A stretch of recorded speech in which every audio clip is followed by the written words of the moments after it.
games, my guy. Boom goes the dynamite. It's only a game. Why did you have to be mad? Hello, and welcome back to Games My Guy podcast, the esports podcast by fans for fans. My name is Patrick Aches Avery Kenny, and joined, as always, is the red shirt wearing, the cool, Mr. Cool Guy himself, PhD, Ethan Doc Goose Butler. How's it going, man? I feel pretty good, Patrick. I won't lie. Yeah. This weekend was, all things considered, it was pretty good for me. I had a good time. No one else seemed to with certain games, but I had a grand Friday at least. That was a Thursday. I had a grand Thursday. Yeah, grand Thursday. I was a very happy boy this past week. So I've been riding that high for about almost a week now. It's been great. Yeah, the playoffs weekend number one just wrapping up, and Boston looked super good at the beginning of that weekend. Yes, but what were your overall thoughts? How did you see the weekend as a whole? I mean, we saw a huge meta shift. We saw teams that have not been playing at all, or not even competitive teams beating or going toe to toe with some of these top level teams, and it's kind of crazy. And we were talking a lot about how speculating about how the meta was going to affect these teams and how the games were even going to look. And honestly, I was pretty here for it. It was pretty sick. Yeah, this weekend was actually pretty awesome, to be honest. The playoff, I remember you and I were just messaging back and forth, I think, when the early games were on. We were like, I've never been so happy. This is the most fun. I'm living my best life. There's no shields, no problems. Just hooks left and right. Bubbles, the sleeps, everything was happening.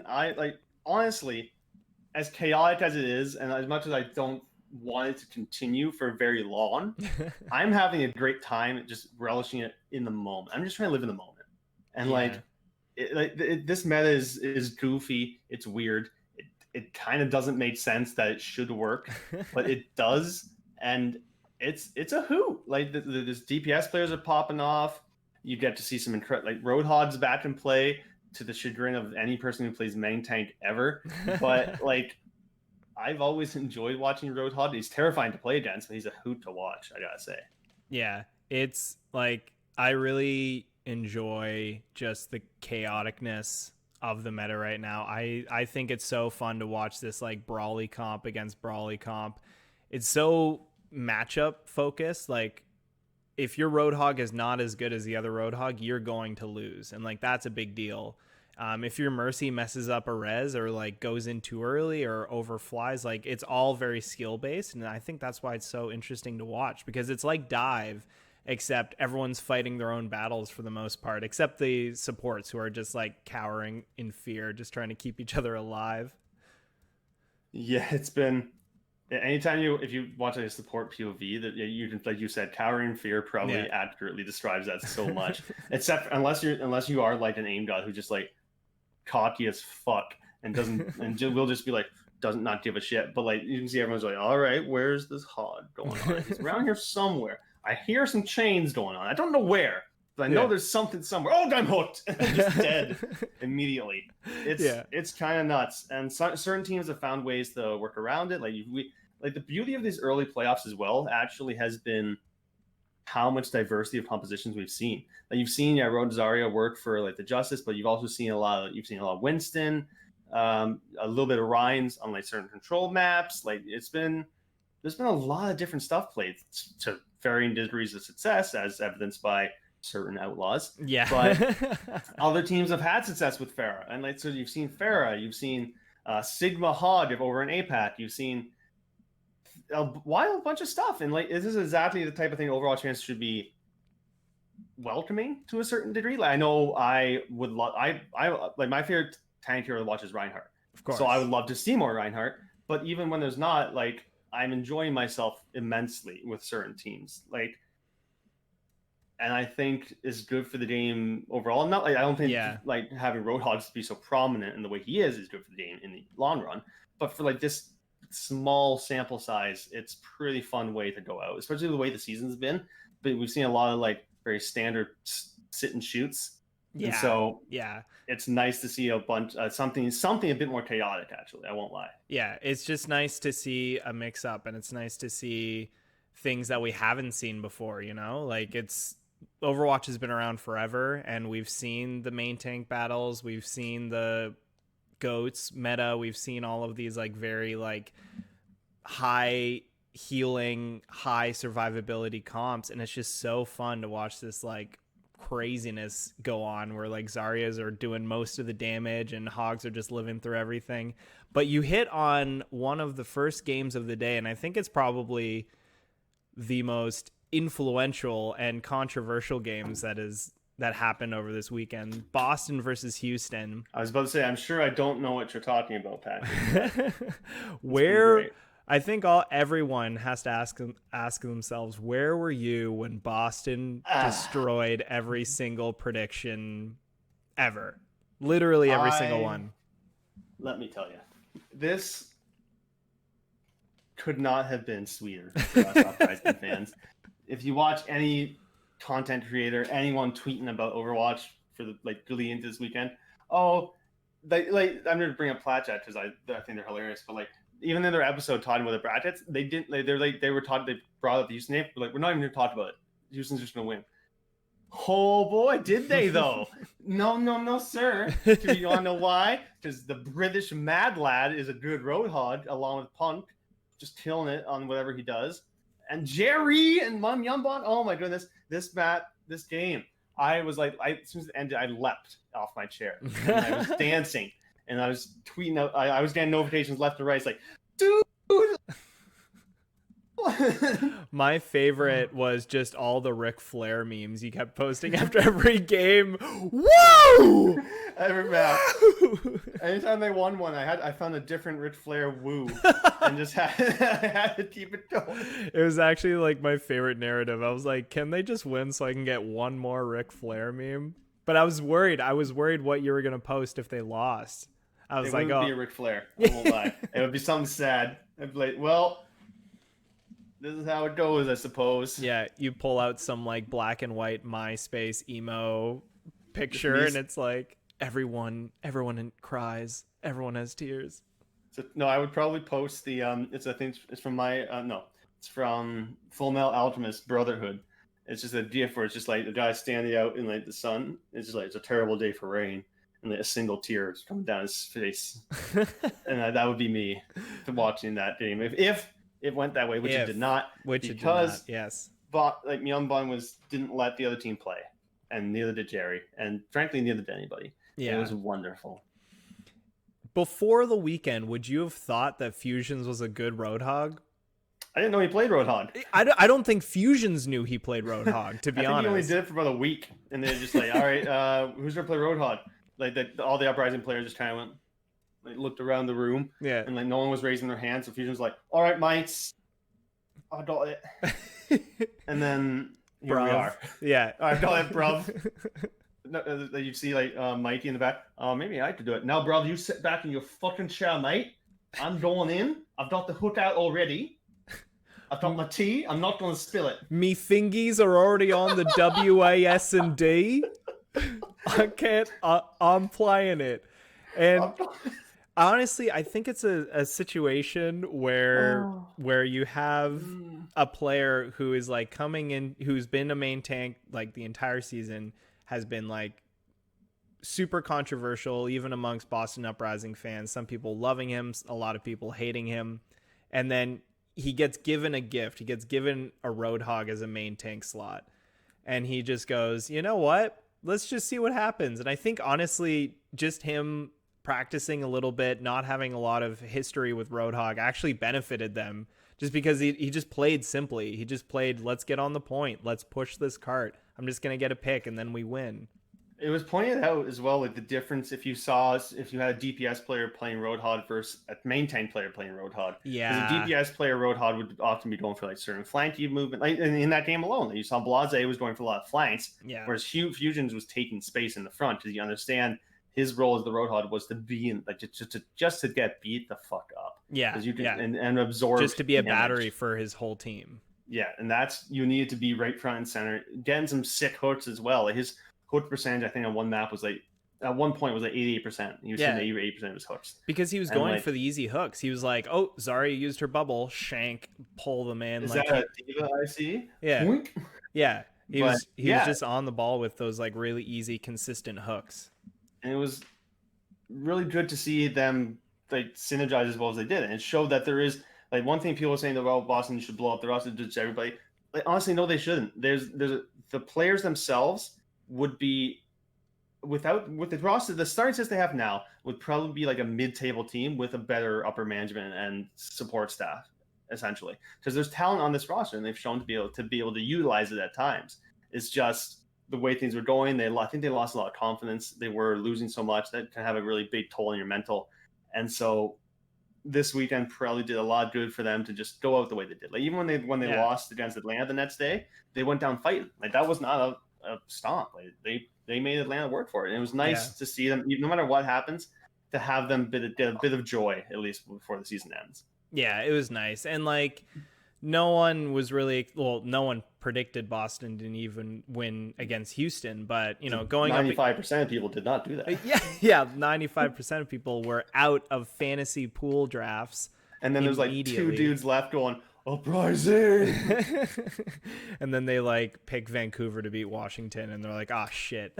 Yeah, that was me. I will admit, I did not, when I wrote my article predicting how the Titans weekend would go, I didn't take into account Decay playing Zarya as well as he did. Well, not as well as he did. I didn't really take into account that he playing Zarya, to be quite honest. I don't know why. And then I also didn't see Stitch playing as well as he did. Honestly, this team surprised the hell out of me. The Justice did. Like I think they surprised everybody, but yeah, me especially. Yeah, that whole arc of Washington right now is one of my favorite things going into the second weekend of the playoffs. But I just wanted, it's Boston's gone. They're out. Do you have any final thoughts about their weekend's performance? Well, on the whole, the season was rough, but they had 3 wins this season, so Boston fans were happy 3 times. And honestly, well, maybe 5 if you count the 2 close losses to Paris, and that one time they did kind of all right. But the closing it out the way they did, I think, was the best gift they could have given the Uprising fans at this point of the season, because we were pretty sad, like things weren't going so well. We still enjoyed the players. We loved them very much and we wanted them to succeed, but things weren't going well. And to see them showcase that they do have talent and that some of them at least do belong in this league was nice to see. And I think they should be holding their heads high for how they went out. Like, the season was rough, but focus on how you went out, because they went out fighting and they went out showcasing that some of them are actually insane. Yeah, it's true. And I think the greatest gift that they gave was that they pissed in everyone's cereal in Goddamn drafts. right. Yeah. If there's Punk any game to so win, well. What did he say? What did Punk say? He tweeted out, he's like, I think he said like, fuck your brackets, we run the toilet bowl. Oh yes. Yeah, like that's awesome. If you're gonna win anything, win one that just makes everyone rethink their lives. If you're gonna go down with 2 middle fingers up high in the air. Yeah. As you're falling out of the plane. Yeah. But there were some pretty exciting games, and I mean, one of them, it didn't go our way, but Toronto Defiant versus the Gladiators. Gladiators picked us going into this. It was they picked us first round. They had first pick. They could pick whoever the hell they wanted, and they got us. And they honestly didn't know what they were up against for a lot of it. I mean, the whole set was really, really close. It would have been really beautiful to see the Defiant win on map 5 in Lijiang Tower. It was so close. It was like maybe if we did one team fight differently and we won it, maybe we win, maybe we go through. I mean, there's a lot to talk about in this one, but I think the coolest thing is agilities on that Roadhog. Like that was super fun, super well known for that. Cruz, he was really clutch this weekend too. Even in this set, a lot of really exciting resurrections and like using his Valkyrie at the right times. He was just always kind of there no matter what. And I mean, he's kind of had a up and down series and an up and down season in general. So it's kind of cool to see him do well in this Mercy role. Yeah, and it's also I don't know. I think I missed it somehow when he got to Toronto, to quite honestly, physically, because I didn't know he came to Toronto. Like all of a sudden, like when they were showing player cams, there's like a lineup of them, and I was like, "Is that fucking Cruz?" And then he just waddles out with his, I won't say it, but like he's looking good. Yeah, in certain areas we've discussed, our love of Raucus. We love Cruz the same way, but and. Like Cruz actually knew, yeah, you're right. Like he actually came up real clutch. I don't mean to sound like I'm trying to be offensive to him. He's again a very handsome man, but it's more just like I think he played. Yeah, you're right. He played very well. Like, his Mercy was on point this weekend. He was keeping people alive. Like his Valkyries were well timed. Like you said, he was getting some Mercy reses off, and like against I rate the DPS of the Gladiators quite highly, and I think same with like space and stuff. I think is really good. Yeah. But like to be able to somehow get in there and just not die against players like Birdring, Kevster, or Mir is kind of insane. And like, so big ups to Cruz. Like he came in and kind of helped save the team's morale, I think, a bit when he came in. Like things were probably pretty low. Celts had left. Eventually, the coach was gone. General manager retired. They have people don't really realize how kind of rough Toronto was like behind the scenes season was. Like it didn't go well. Like they lost a coach, a GM, and a players. Like it was pretty rough, and like they've actually managed to have of course a mediocre season, but like all things considered, it could have been a lot worse. And I'm proud to say that the boys came through when they needed to. Yeah, like it's better than where we were last year, and it's just nice to see a roster that is continually improving. The one thing that kind of rubbed me the wrong way was them putting Numlocked in the last map. A lot of people have been talking about it. A lot of people kind of have been basically thinking about why Toronto would do this. And I understood that it was to, or at least the way I understand it is that it was like a strategic choice to kind of throw the Gladiators off. But honestly, don't you keep Agilities out there? Like he's your guy, and you knew what they were going to play. But you guys decided to go with this dive composition. I don't know. I just didn't really like it at all. It was a little, yeah. When I saw it happen, I was like, "I'm sorry, what?" Because like Agilities was playing so well, and maybe they saw it as because they knew what the Gladiators were going to run. They were going to run, I believe, wasn't Winston? OG was going to be playing the Winston, yeah, and so they maybe wanted to try and counter that with the Winston of their own. But even so, you can counter that with the Roadhog well enough, but in their heads, maybe they thought they needed to counter like maybe the map geography benefited from having like a actual main tank in just so you could play certain Euros. But in the end, it almost worked out. But like it was risky. Yeah. And sometimes you have to in that situation. This is map 5. It's a close series.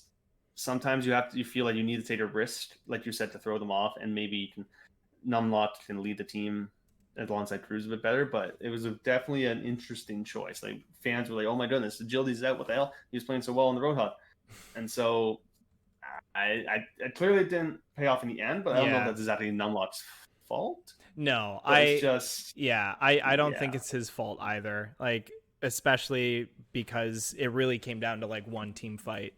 So like the Toronto Defiant had a game plan going into this, and it's kind of nice to see that like they really were prepared for this map and they knew what they were going to do for each map and each set. But it just like the original roster with Agilities in, it just felt like everyone was on a comfort pick, everyone was on the character that they are really, really well known for. Like Nevix was on the Diva, and you had like it just I don't know, it just kind of like threw everything off for me. Yeah. And yeah, it kind of could have thrown off like they've been practicing that all week, maybe. Yeah. But like they clearly been practicing the Agility's Hog as well.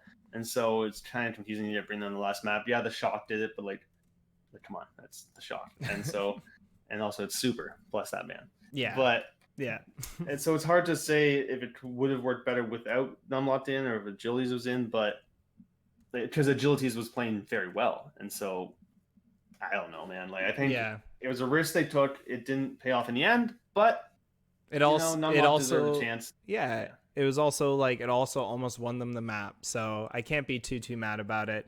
I guess I just wish Toronto, and as much as you also wish Toronto would make it further in the playoffs. I do, yeah, because it would be nice. Yeah, like a lot of my teams are gone right now, so I have 2 left, and so I'd like to, well, obviously, yeah, it would be nice to see them continue on, but they didn't, and they're Adam Adamo, who's a co-owner of the Defiant League with Overactive Media, tweeted out, actually I'll read a tweet he said. He was talking about they were not satisfied with the performances of the Toronto teams they fielded this year. And so when he said about the Toronto Defiant, our performance has not been acceptable and he takes the blame for that. Our strategy lacked focus and we didn't develop our players and our strategies were reactive. We're going to take a hard look and we will be making some difficult decisions soon. So it sounds like they are going in a completely different direction. I think they're going to be cutting a fair chunk of the team. I've seen people say they should keep really only Logits and Kariv, but some people say they should keep Agilities as well for like specialty niche roles. But like some people say, oh, Agilities wasn't great then. But like Agilities showed pretty good. Genji, his Doomfist was really good. His Pharah is really good. So I think you can find value in Agilities. Like it's hard to find certain heroes who might be played those heroes better than him that would be available as well. Yeah. And so like there's certain players we'll get into later on. It's in episodes coming up. Stay tuned. But I think the Toronto Defiant will have some difficult decisions to make, specifically at DPS, main, honestly, their whole tank line. Yeah. Possibly main support as well. Yeah. We'll have You're to see that. that. Some fan favorites probably not be on the team next year. Yeah, which sucks. It does suck. Yeah, but I mean, we'll have to see that in the future. We'll have to talk about that in the future because we'll have to because what I want to talk about next is the Cinderella story of the Washington Justice, who are turning heads and blowing up brackets left, right, and center. I mean, this is a team that looked in the regular season like completely a letter grade down from everyone else in the Overwatch League.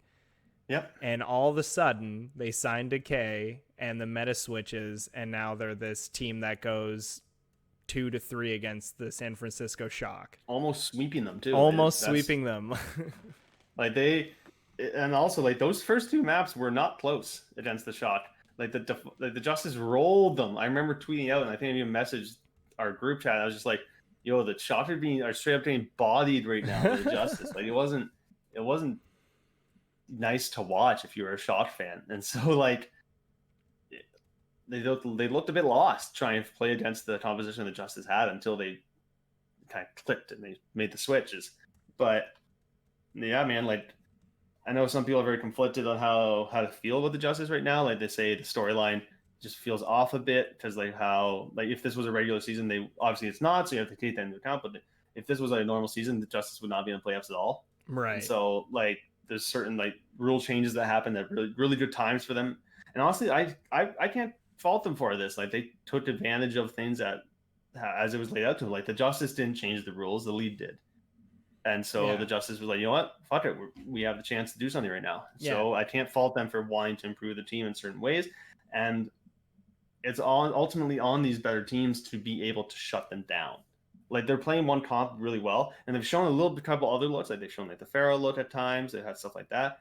But if you can't figure out how to counter this, like you're not the best team in my eyes. It's true.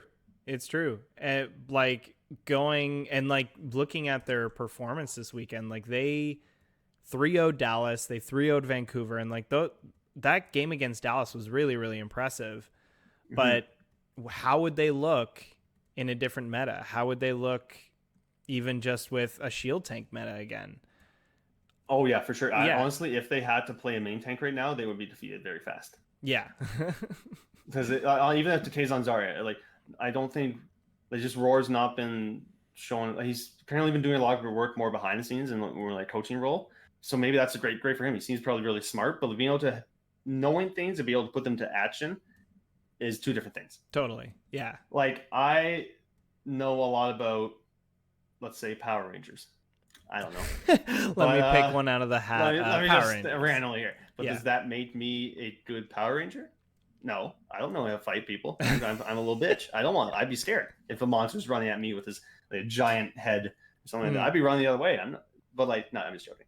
Yeah. I would fight. But no, the example I'm trying to say is like, yeah, just because say I know a lot about one thing doesn't mean I should be able to teach a class on that, or maybe I could write an episode of Power Rangers because I know a lot about Power Rangers. Right. It's because so like Roar's maybe doing a lot behind the scenes, but in game he's been very underwhelming this season. So if they had to play, like if it came down to like Ryan, even Winston, Roar would get bodied, but any of the teams left right now would destroy the Justice if they had to play anything with Shield Tank. Yeah, and they have been destroying the Justice. It's just only now where they've decided, oh, we can win games again.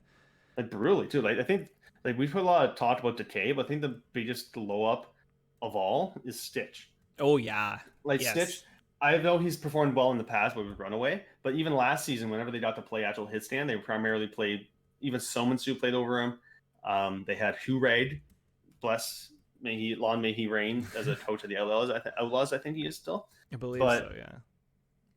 And so like Stitch, even this season when he came in, was like, oh, all right, you're very cute, but like let's go. And he leveled up. I was super impressed by Stitch this weekend, like more so than Decay. Yeah. Yeah, because we Well, all kind of assumed Decay was going to be a monster. We just didn't know in what capacity. You know, like I wasn't expecting Decay to play tank, to be honest. I thought he was. No, that kind of surprised me. Yeah, so I mean, like it's kind of cool that Washington Justice knew the pieces that they had and they implemented Decay in like a really not unconventional. It's been done before. Yeah, he does have a history on Zarya. Like he played in the Goats meta and like back on Tondu Benthera. I think that's the team he was on. Yeah.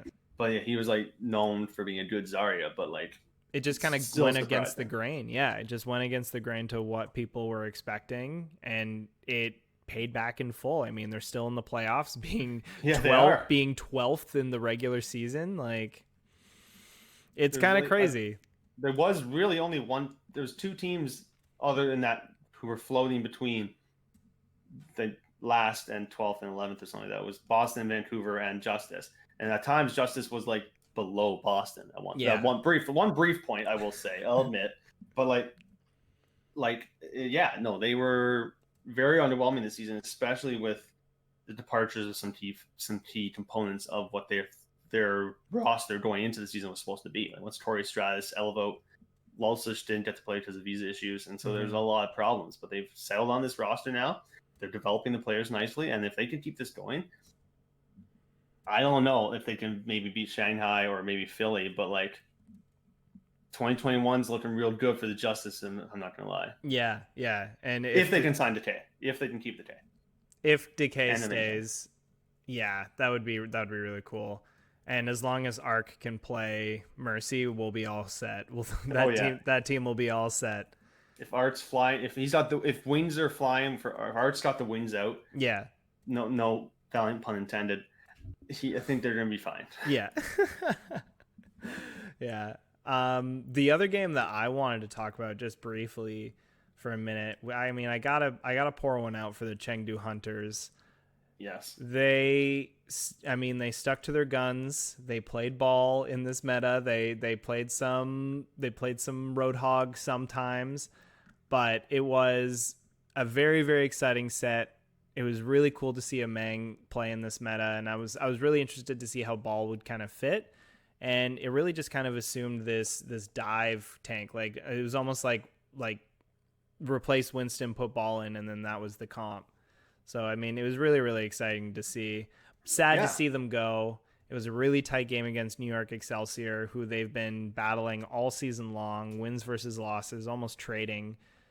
So it's another situation. Like the way I feel about the Toronto Defiant is the same way I feel about the Chengdu Hunters right now. Like it's just a little bit too tragic that they didn't make it through further.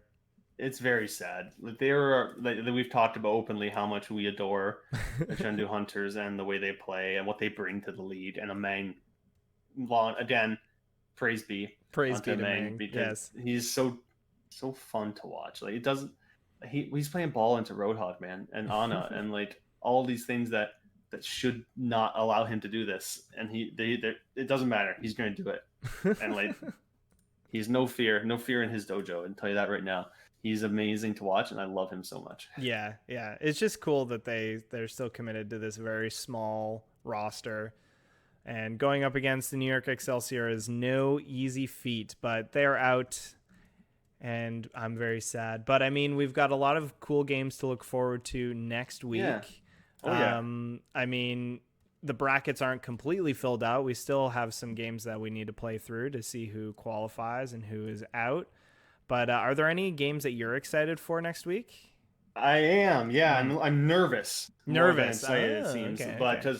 because I love my favorite team probably left right now is the Los Angeles Valiant and the Reign. I really like the Reign as well. Mm-hmm. But the Valiant gave me process other than the Boston game. The Valiant Mayhem game was my favorite game of the whole weekend.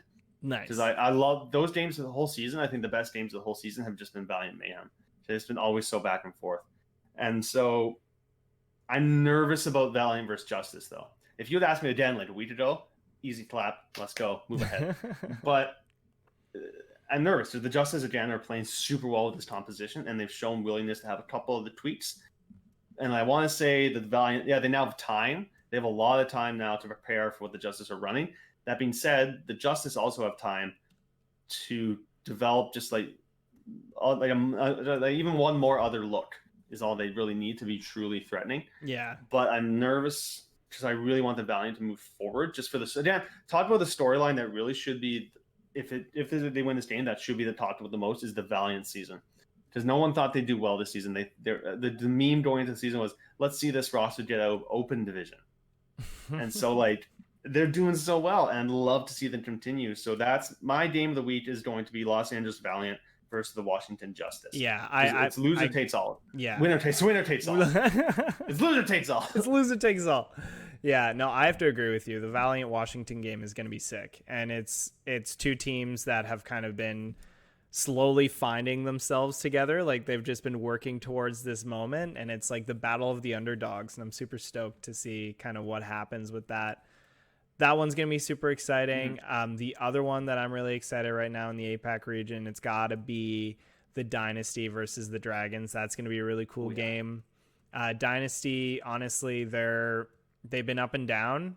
This playoff season hasn't looked too good for them either, but they're not a slouch. And in this new meta, anything's possible. Like we're looking at a 12th seeded team going into quarterfinals potentially. Like that's crazy. So I mean, anything can happen with the Dynasty, but the Dragons is going to be a huge battle for them, I think. It's true. They've had some good games over the course of this whole shenanigans. As we know, like I think it was the May Melee, right? When they got reverse swept in a 7-map series. Yes, it was. And like so that was crazy.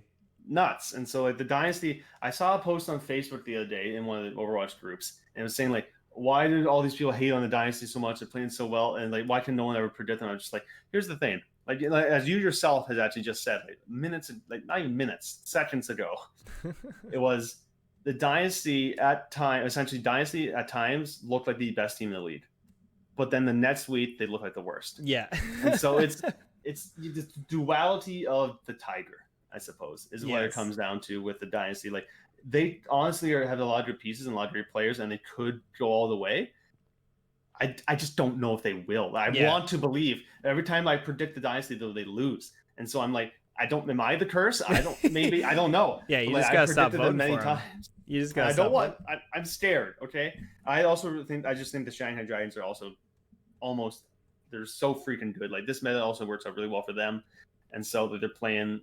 Everything they're just doing is firing on all cylinders. So yeah, I don't know how the game's going to go because again, like we've talked about, the Dynasty can beat the Dragons, but will they? Yeah, it really depends on how they wake up in the morning. Honestly, that's what it feels like with the Dynasty. Yeah. So we'll have to see, just like everyone else. But that brings us to the end of our podcast episode, actually. Oh, no. Yeah, I know. I'm stoked. I'm hopeful for the Washington story arc, just because I think it's the most fun. But we're going to see some cool games coming up, and you'll hear from us next podcast. Do you have anything left to say, Ethan? All that I'll say is it's been a real treat to talk about the season with you, Mr. Patrick. And it's been a wonderful joy to talk about these games as we do. I look forward to continuing to do so even into the off season. Oh, yeah. Well, there's plenty of esports out there. We'll just find a bunch. Baby. we'll just latch onto something random. Yeah. All right. See you next podcast.